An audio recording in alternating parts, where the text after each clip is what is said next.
This is part 3 of a special series on home therapy. If you missed the previous ones, go back and listen to them because they are going to continue to inspire you to transform your home. I'll see you inside.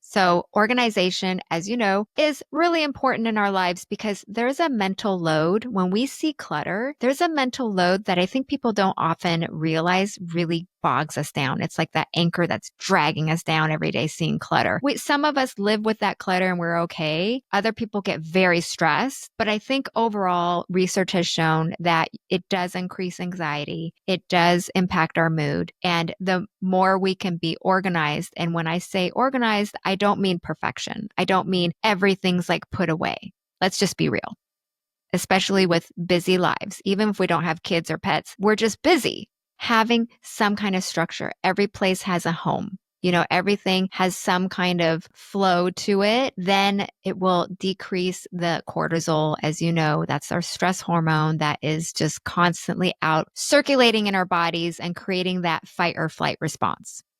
And we really want to minimize that fight or flight response so that our bodies can relax. Because once our bodies relax, we make better choices.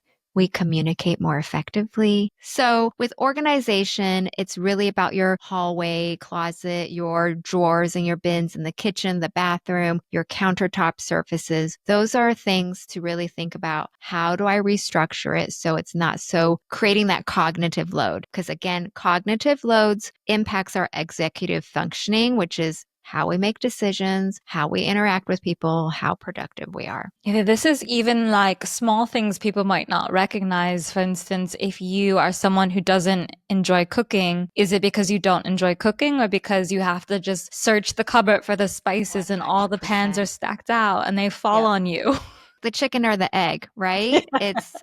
Even me as a designer, you know, we didn't renovate our current kitchen until maybe 11 years after being in this home. And so I relate so much to those busy professionals, or like for me, it was busy working mom with 3 little kids. I had a newborn, a toddler, and a preschooler. Like it was crazy. And for many years, I didn't enjoy cooking, even though I wanted to provide the most healthy meals for my kids and my partner, because the flow in the kitchen was awful. You know, just because the kitchen has an island, it doesn't mean it's a great thing. For us, the island blocked the dishwasher and the fridge door. So if you can imagine, every time you open the fridge door, my back literally was up against the kitchen island. And then on the other side, when I would take flip the dishwasher door down, it literally was hitting the kitchen island on the other side. So when we renovated, I took away the kitchen island. It was a big scandal. A lot of people were like, what are you doing? The resale value. And I'm like, I don't want this skinny little rectangle in the middle of this small kitchen. It's not. Now I have a huge peninsula. So it's great workspace to prep food. I have a microwave drawer underneath. Like it's the flow in my kitchen now makes me so happy. And when I'm happy, guess what? I'm going to be doing more good things.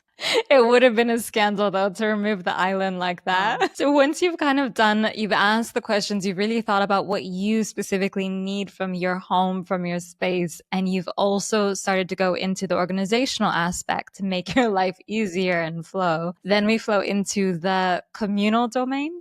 Yes. And this is where it gets fun. I really love it. You have your core self, right? You have your values. You know your intention for the design in the home. And then you have the structure, your drawers, your countertops. You've got the system going. Then you can relax and go, okay, so now I get to have fun. Who are the people living in here? And even if it's yourself, have fun. Create entertainment where you do have your friends over. Some people love doing puzzles. Find a really cool puzzle table and make a corner there. You know, so here's the part where you start interacting because your foundation is solid and you can really start expanding your relationships and yourself in it. And that's the exciting part, is starting to have fun, starting to interact with people, and having that relaxed demeanor will improve, again, your communication skills, your executive functioning. You're going to make better decisions. And that all impacts the people who live with you. Because who wants to be a stressed out ball all the time and then have the people around you just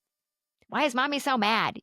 It's not fun. It's not fun for me or the client, and it's not fun for the rest of the family. So I love communal because this is the place, your living room, your dining room, turn it into communication hubs, turn it into fun areas, not just to watch TV with the family, get really creative with these spaces.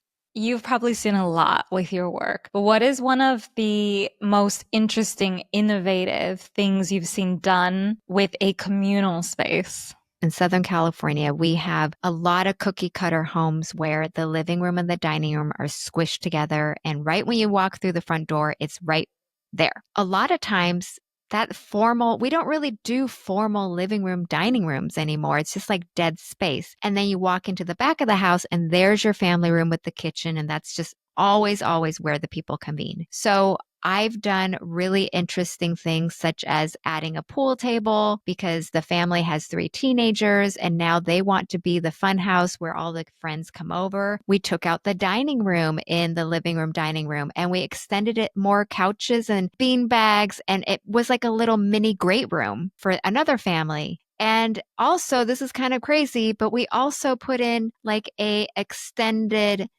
entertainment bar where there was a prep and there was a sink, and that almost became a little kitchenette where people in that space could have a work from home space. So we did like a WeWork kind of thing, which is really cool. So again, being creative with your space, throwing out the design rules like this has to be the formal living room and dining room. Gone are those days.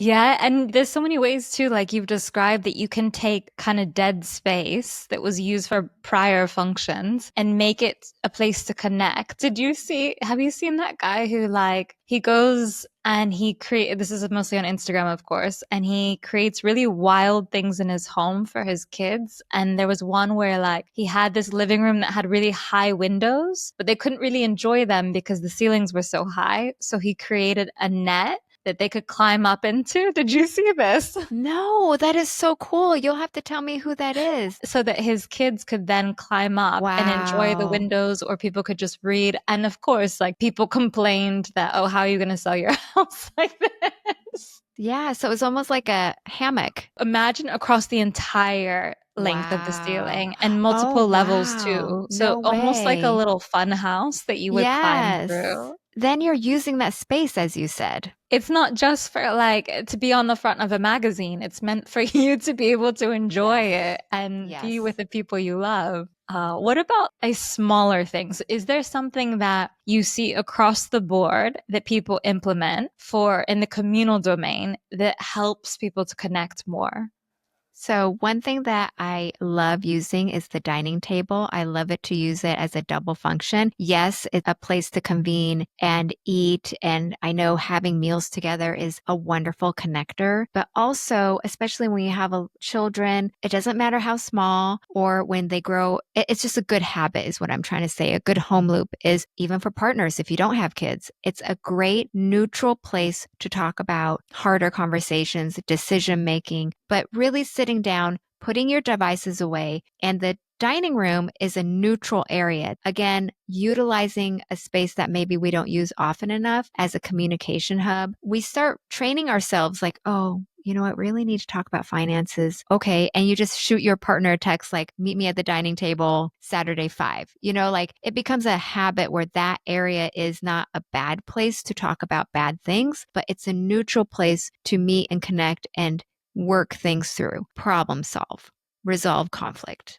I'm just thinking, I'm sure people thinking too, that there's probably a space in your house that you recognize that you're having these harder conversations or you're connecting more consistently. It's not that you're all over the house. There's these spaces, and it's interesting to think about why that is, if it's intentional or not, how to make it intentional. For partners, I remember when I was doing couples therapy, a lot of times they'd talk late at night in the bed. And I'm like, no, killjoy, do not.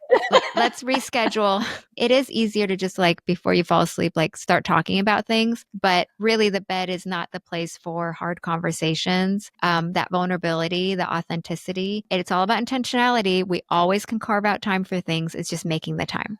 This is a tip I hope will stay with people. It definitely stays with me now. Bed is not for hard conflict resolution.